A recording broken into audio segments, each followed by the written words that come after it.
سفينة صهيونية رفضت مصر تحملها بالغاز.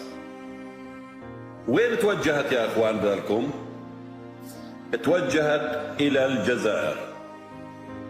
هل من المعقول انها الجزائر تزود هذه السفينة بالغاز وتعيدها الى عدونا الكيان الصهيوني في الوقت اللي يذبح فيه الشعب الفلسطيني؟ مع فلسطين ظالمة او مظلومة اليوم يا جزائر احنا مظلومين ودائما مظلومين.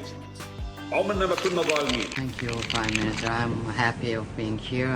I thought it was very important to come personally to bring the solidarity of the Italian government and the Italian people, and to tell you that we saw images that were incredible about what happened 2 weeks ago that showed something more than simply, well, a war.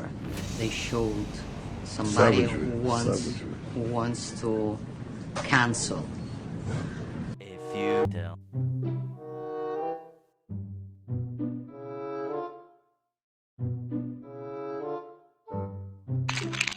Une frappe sur ce que l'armée israélienne affirme être un bâtiment du Hamas.